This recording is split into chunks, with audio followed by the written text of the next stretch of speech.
We're seeing a lot of questions like this in this section where the answer choices make it very clear we're messing with sentence structure, right? We have a period here.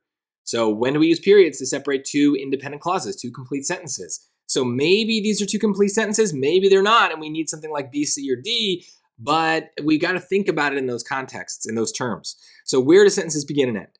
So honestly, I'm not even going to really read this first part here because that sentence is over, so I don't think I need it. Archaeologist Leila Neme recently traveled to Hegra to study its ancient tombs. Okay, I could end the sentence right there. That's not to say the period is right, but the fact is it could be right. So let's see what comes next.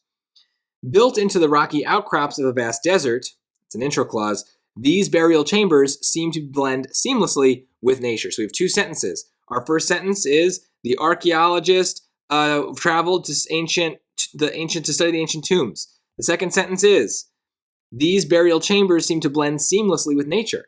So there are ways to attach this unhighlighted clause to the first sentence. We could do it, but we don't have that option here because the extra clause is already attached to the green sentence. So it's already an extra clause for that sentence. So it cannot be an extra clause for both. We would need some stronger punctuation mark to still connect those sentences if the clause weren't there. But regardless, that's going to force us to pick choice A. We need a period here. And there's definitely some clues that they were going to mess with us. There is a world in which choice B could be right. If it ended and it said something like, this archaeologist traveled to Hegra to study its ancient tombs built into the rocky outcrops of a vast desert. Period. We could do it. We could. I don't love it, but we could do it.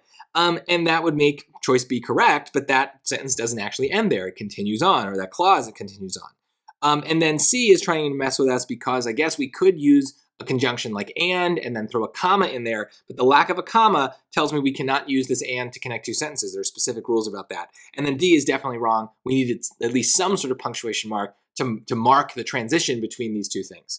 So tricky questions, but we're seeing a theme here on this section where a lot of these questions are actually about sentence structure. So if we approach it from that way and we kind of pay attention to the different clauses, we are noticing when we have complete sentences that need to be separated.